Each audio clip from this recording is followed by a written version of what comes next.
Welcome back to OPA Podcast episode 75. Today we are recapping the Ohio State game and previewing Wisconsin. Happy Thanksgiving week, everyone. Hopefully you're having some time off this week to spend time with friends and family or anything else. Today is just two of us, myself, Jason O, along with Griffin. Hello, everyone. He is back from Sweden after last week's pod. Yeah, thank you guys for welcoming me back after a 2 week hiatus of games and travel. It definitely feels good to be back on the pod. Definitely feels good. But just to mention, Soup and Wyatt are traveling this week and today in particular, so they're out of touch. But we have some notes you want to touch. So going into it, Griffin, the Gophers lost last weekend 3-37 against at the time the number 2 ranked Ohio State. Um, if you're good with it, we'll go into Soup and Wyatt's rants before we touch on ours. I am 1000% okay with that because I know they always have something good to say. True. So going into Soup's notes, Ohio State, they're really good. Would be nice if you had tried to win. The first half of these games where you're clearly outmatched by a superior opponent is your shot to make it interesting, and PJ decided not to even do that. Credit to the guys for playing hard, but your coach gave up on you before you even got off the bus. Inexcusable in my eyes. Your defense holds them to 2 red zone field goals in the first half, and you're punting twice inside their own 40. A week after you gave 49 to Purdue, you want to pin and lean on your D against this team? I just don't understand. I'd rather lose this game 147-0 and Athan throws 17 picks than this lame, well, let's not get embarrassed. Oh, wait, we still did crap. With that being said, Athan was not consistent enough, still just missing layups, and then he just makes plays and we drop the football. I have liked the concepts on offense when they have opened it up. He looks more comfortable in those situations, mainly middle 8 of the game. PJ's philosophy here is my biggest issue in a game where no one expects you to win. You still can't get out of your own head. You're still scared of everything, and guess what? Your team is still making those mistakes, and it's not like this approach has helped in any way. No matter what you do, just try to win. Shout out to Dragon per usual and Mark Crawford. A good game from him was nice to see. Still wondering where our return game is though. Wenger question mark. Defense is best summed up by getting an opportunity for an interception and your transfer linebacker makes a fist and punches a ball that was thrown at his chest. Go watch that and watch the entire rest of that unit just stare him in disbelief. Perfect microcosm for them, but other than that, they're fine. Got to clean up the angles and tackling on the long touchdown run, but that's the same issue as always, I guess. Hard to really be mad at them at this game. Main takeaway is when PJ changes best, or does that only apply to everyone else? So that's Soup's notes. Going on to Wyatt. All right, dropping my debrief notes here. I don't have much to say about this game that I haven't said anything all season. I maintain that as a head coach, at a certain point, you have to be embarrassed with the football product you're putting on the field and a complete lack of effort and unwillingness to take a risk. These are things a coach should be embarrassed by. PJ does not seem to be having that feeling of shame that he should have, and we can gauge that by the way he responds to the media asking about these asinine decisions he makes that cost him games. Defense was solid. Kestis was only got one good opportunity and he did his job. Crawford was plannable, thankfully. That just wasn't enough, and eventually the head coach has to fall on the sword and admit he has to change. That wraps Wyatt's notes. Griffin, I'll go to you first. Do you agree with what Soup and Wyatt mentioned here from debriefing Ohio State? 100%. And I can see this as only having watched the game, the 15-minute game highlights that kind of just highlight every drive really quickly throughout the entire game. And I saw a lot of that. I mean, I know Wyatt way back when I remember his comment and it just sat with me forever.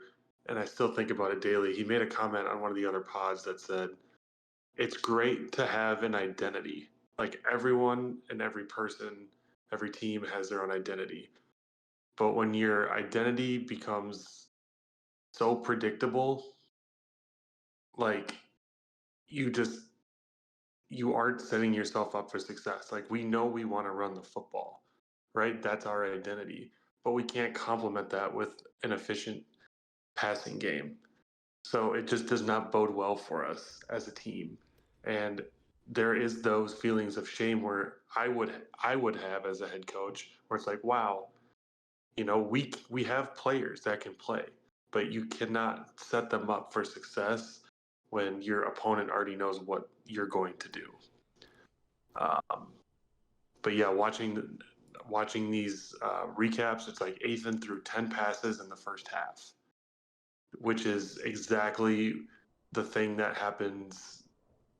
However many games so far this year, and then in the second half he threw the same, like if not less passes. I think, which has been a common theme with us. It's like we can't have a pass game like this because all all of these like drops that we have, I sit here and I look at it and it's like, yeah, we're dropping and we're not converting these plays, but we're not getting the reps. These players need the reps because every pass play, it's like that we should have. No team's ever going to have every single pass play that they want. But when you're so limited on your pass plays and those end up being your mistakes, that's where it becomes an issue. So yeah, I mean, I pretty much agree with everything they said. Angles on tackling is really good too. I know there was a first and goal where I think Henderson went into the end zone and we literally had like two guys that could have stopped him, and he just makes a simple cutback and then he runs in like 8 yards. And I'm sitting there, I was like, we have the defenders there for it. They're just not in the right place or making the right decisions. So yeah, I know that was kind of long, a kind of a long, weird rant, but in the end, yes, I agree with all of what they said. Yeah, and I do too. I think this like look at stats here, Griffin. Total offense, Minnesota was 159 yards total yards. Ohio State had 434. We had 2 turnovers. They had 0. Um, First downs, we had 10. They had 23. They pretty much took over time of possession at 31-22 in the game. But this is what struck me the most. As you mentioned, Griffin. So Ethan only had 19 pass attempts this entire game. And you mentioned only 10 in the first half. So if you do the math, only 9 in the second half. 11 for 19 for 89 yards. No touchdowns and 1 interception. Um, and like and then going further from there, like if you look at the whole play-by-play of the game for the Gophers, punt, punt, punt, punt, punt, end of the first half, fumble, interception, punt, field goal, punt. That was the Gophers all the drives in this game, and then compare contrast to Ohio State, touchdown, punt, field goal, end of half with that sack on Kyle McCord. Like we're still within reason for this game, like 0-13. Like if this was like not this season, but we were like 2022 Gophers, 2021 Gophers, or 2019 Gophers, this team would still had a shot, in my opinion. But we didn't. And I still am, because I didn't watch all the game, Griffin. I will note that I watched the highlights afterwards, but I watched spots during the game on Saturday. And the moments were like, why are you punting on your own 40? And it's like, and obviously PJ runs call out a run play at like 3rd and 7, 3rd and 8, right? You know, Mm-hmm.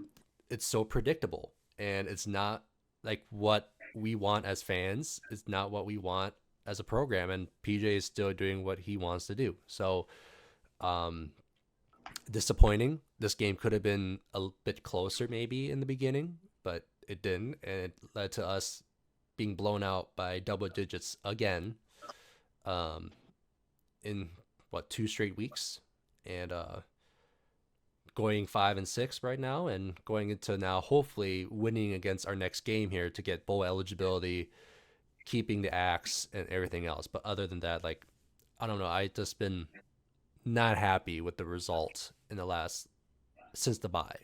Um, so yeah, I don't know. I it hurts. It just sucks. Like I'm more excited about the Vikings and what they're doing Mind you, KOC is another problem with the second half play calling the last few games. But other than that, I'm more excited about the Vikings are doing rather than what the Gophers are doing because they're not predictable, which is good. But again, this uh,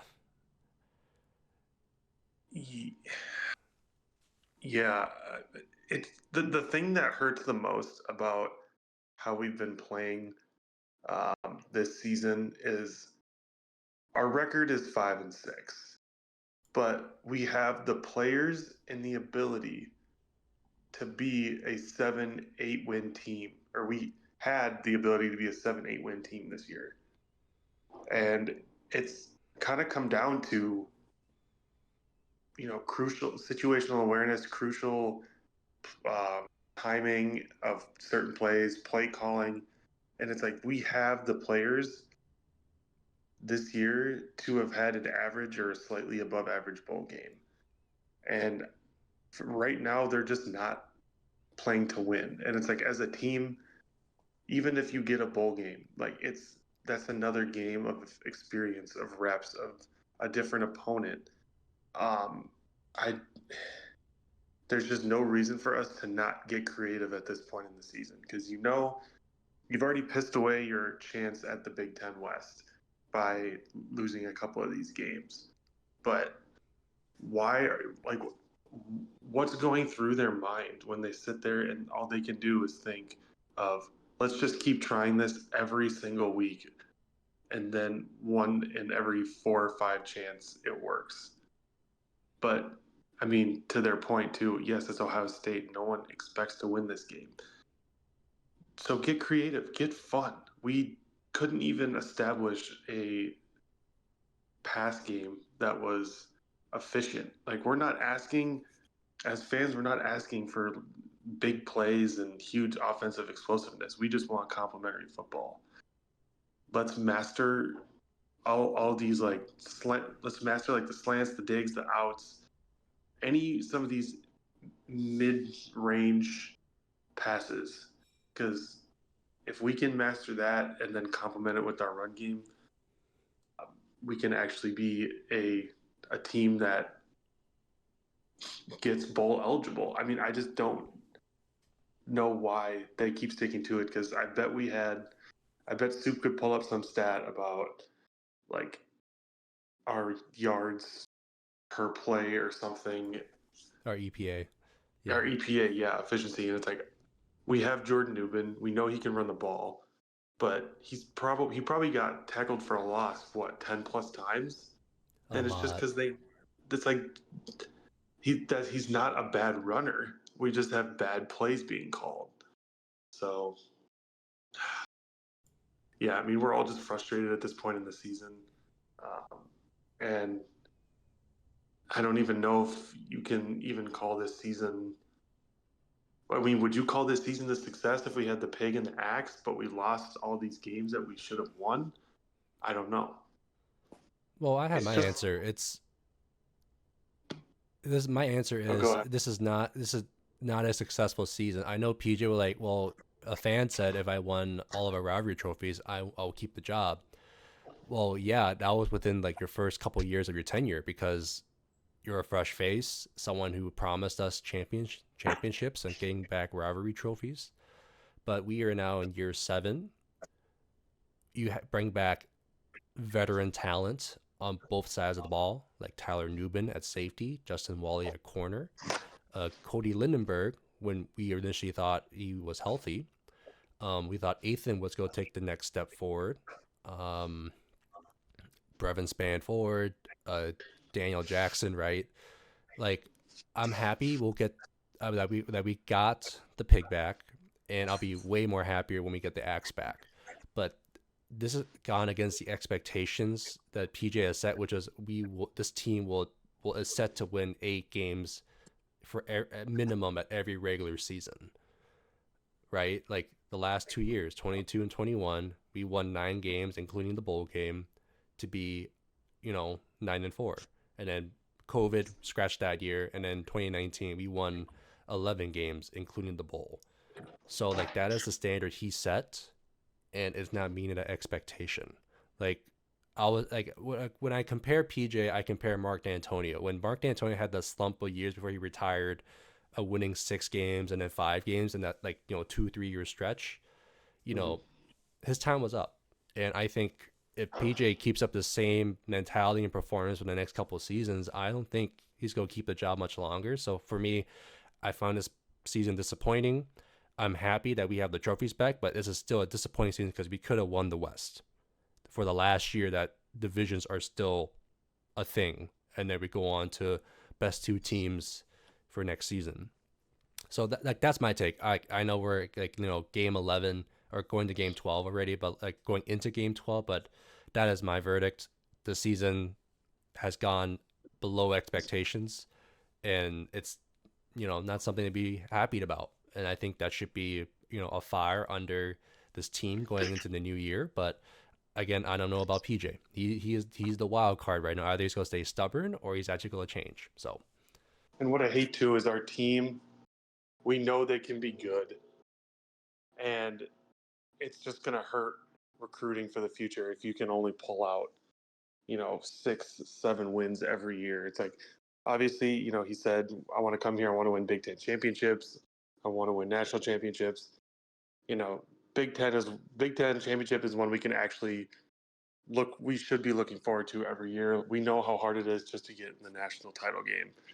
Like, he's just saying that to, get us excited. But when you have the opportunity now, 3 times, and you can't even convert once on that promise on a team that, sure, we have enough talent, but our style is just so fragile, and our team is so fragile because we don't have the depth like other teams do. Ohio State, they can just plug and play, right? They're the number 2 team.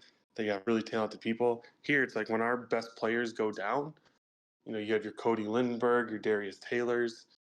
Um, we we sit there and we're like, well, that's such a huge part of our offense. And once that one thing goes wrong, it can just spiral for the rest of the team.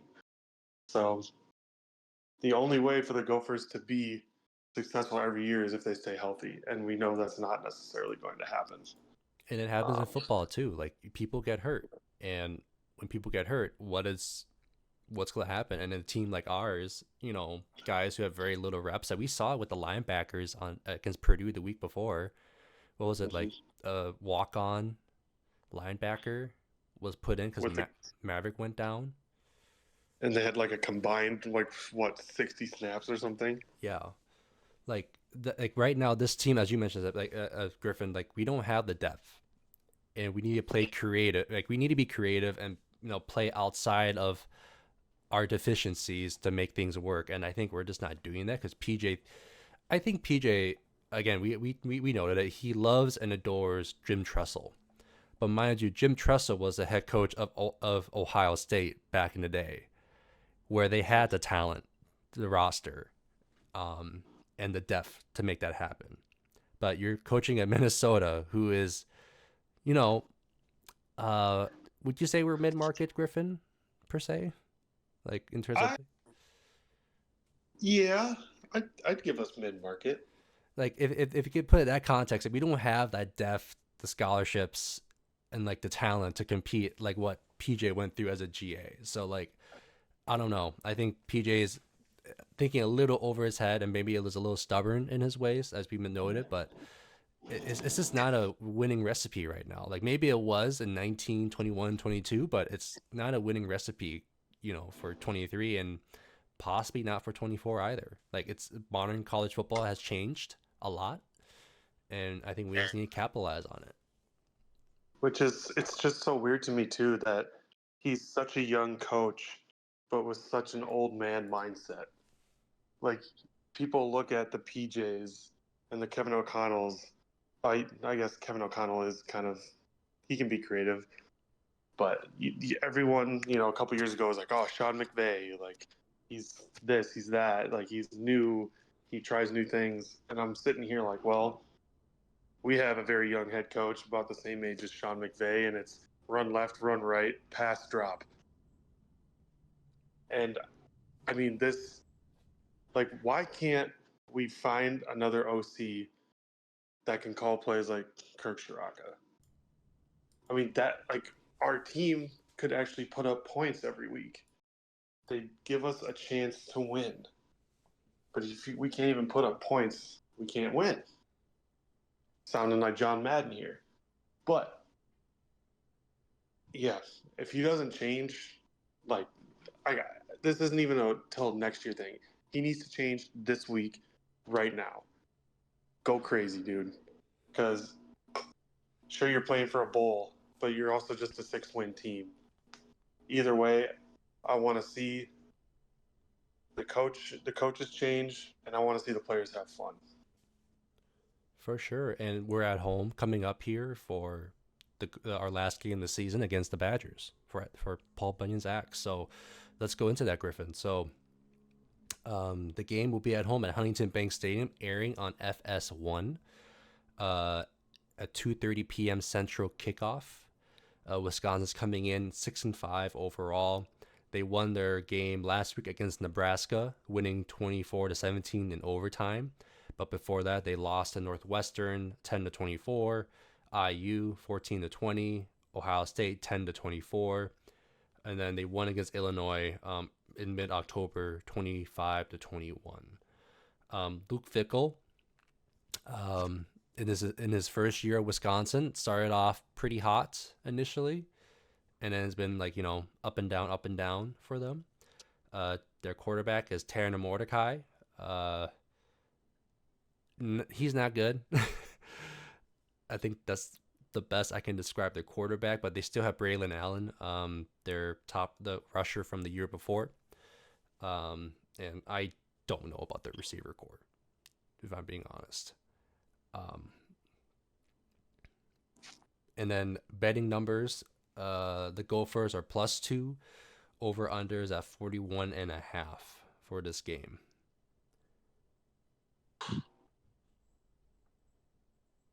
Yeah. Well, I'd say for Wisconsin's receiving core, I know they have Skylar Bell. He's a big name for them. He'll probably be Mordecai's number one target, I would guess. And then Shamir DK, is it DK? I think. He's another big target. Wisconsin loves their tight ends too. They do. But overall, this is, again, if the coaches can change their best and play their cards right, easily a winnable game. But I think it's amazing that they put it at 40. Well, what'd you say it was 41.5? Yep, 41.5. That still almost seems too high. Especially for this game and how both teams have been playing throughout the last 5 games of the season. Yeah.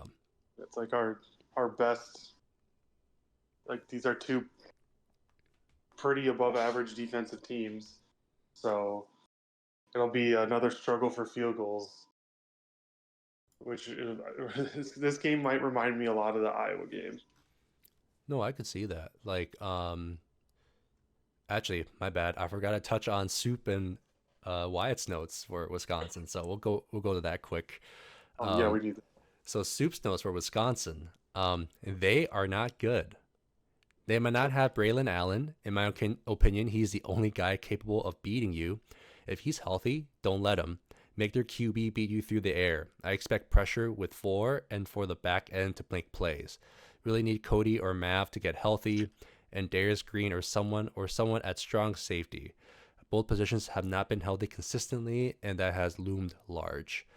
You push your chips all in on this game for the season. Bowl eligibility, huge rivalry game. Coach like it.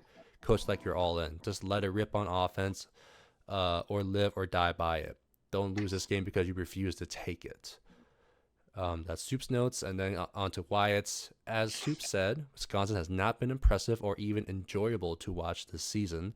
They are a beatable football team, especially if Braylon Allen isn't healthy, but you are going to have to play fundamental defense, which you have shown you can do, and also take offensive risk, which you haven't shown at all. PJ has to have this game to keep the temperature of his seat, reasonable, or from getting too spicy. But he has pulled rabbits out of his ass before. But yeah, that ends Soup and Wyatt's notes. I did not know Braylon Allen was struggling with staying healthy. I must have missed it. Yeah, I wasn't aware either, but I mean, hey, especially if he is, I mean, whether he's in or out, doesn't change the fact that it's a very winnable game. Um, one situation just increases the chances. Um, but yeah, I mean, I love the last line by pulling a rabbit out of the ass. You gotta love Wyatt for that.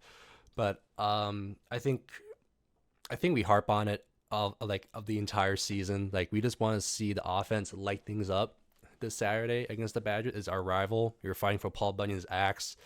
Are we tied right now, Griffin, or are we one game ahead in the overall series? Do you have that up the top of your head?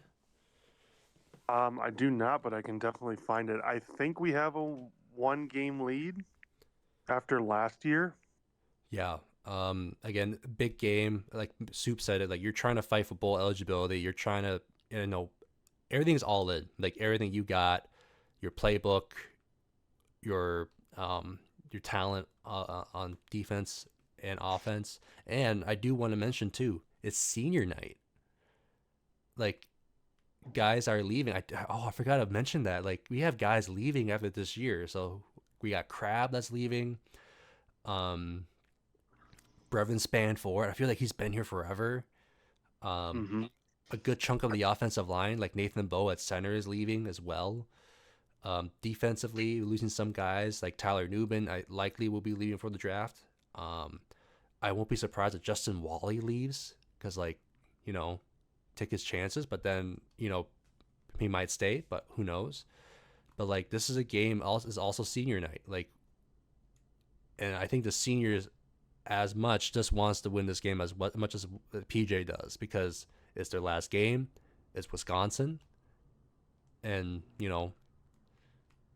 want to leave it all on the table. So, damn, Well, I mean, I feel bad not mentioning seniors. Like, damn.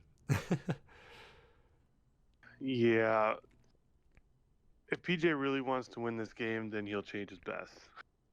I feel like we're not even asking for that much for an offense, right? Like we just want a variety of different plays called. Maybe some We don't outside zone, some flea flickers. I mean misdirections, sweeps, option football. When they were throwing that out, I was like, okay, I can get on this train. Like, just don't be bland. Or Um, what happened to the tush pushes we've had? I don't know. They seems like they want to do everything to not injure Ethan. Yeah. But I did look it up here. It looks like the series is tied 62 to 8 for the all-time series. And obviously our current win streak is 2, and it should easily be 3. It better be. But going into it, anything else on note, Griffin, before we get into predictions?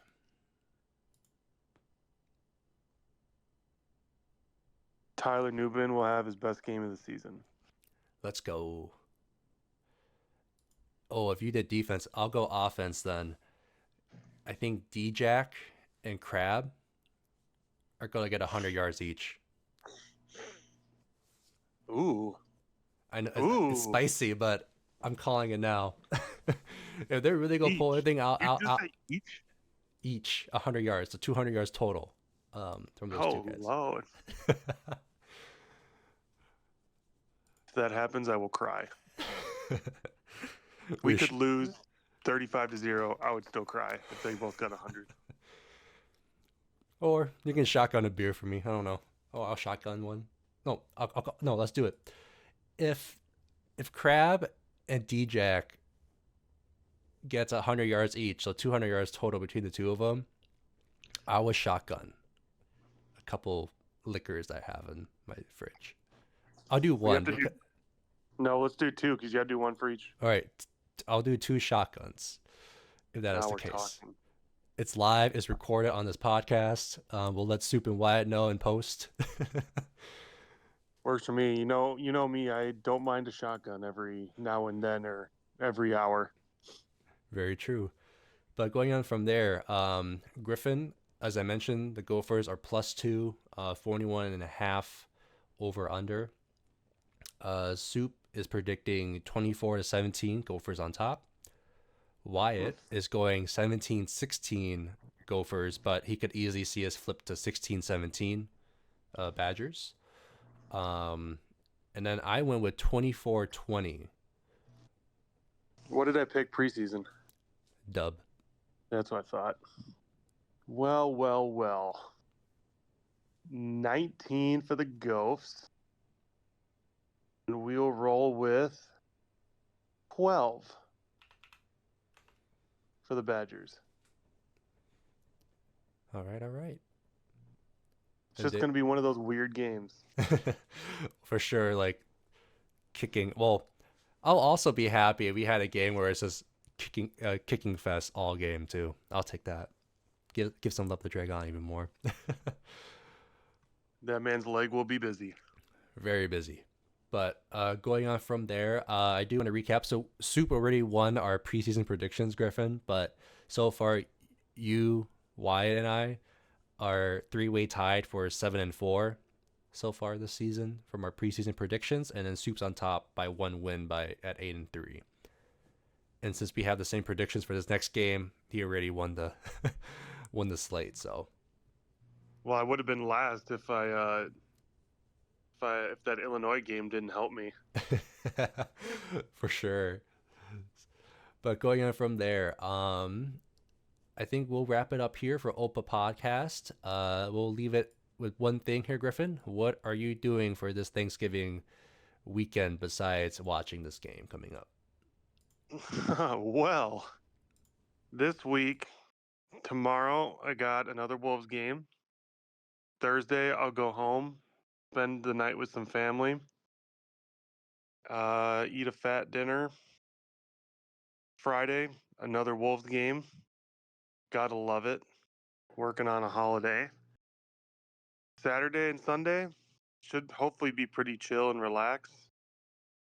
And Monday, I got Monday off too. Yeah, I don't know, but all gonna come down to when I don't have to work a game, I will be chilling at home. All right. Well, I have and hopefully go to the Axe game. I don't know yet. Oh, okay. For me, I have a mini Friendsgiving tomorrow after work. I get off early at 2 p.m. Thursday for Thanksgiving, I'll be with family, with my side of the family, around 3 o'clock. Then Friday, another Friendsgiving. And mind you, both these trips on Thursday and Friday, I have to go back to Blaine and Maple Grove respectively from Egan. So that's going to be a little trek. Woof. And then Saturday, me and my two siblings, my brother and my sister, my younger siblings, are one's a Badger alum, the other is a undergrad at Wisconsin, so they're Badger fans. I'm the lone Gopher amongst the three of us, so we're going to the game this Saturday. I think we're on second deck on the Gopher home side, so I think it's gonna be a good time. Just be with my siblings, watch a good game, hopefully, on Saturday, and then have a chill day off on Sunday, and then back to work on Monday. Nice. And then I believe Soup is out in Chicago with his family, and Wyatt was traveling somewhere. He didn't know where, but from me and Griffin, Soup, and Wyatt, the boys here at Opa Podcast, we want to wish everyone here a happy Thanksgiving week. Have some safe travels, enjoy some good food, and watch hopefully a good game on Saturday. And then we'll see you guys for the postseason stuff on next week, Monday and Tuesday, when we return. But other than that, anything else, Griffin? On top of that, just spend some quality time with friends and family. All right. But everyone, thank you so much for listening and watching Opa Podcast episode 75. We'll see you guys next week. But row the boat, sky 'em out, and go Gophers. Ope.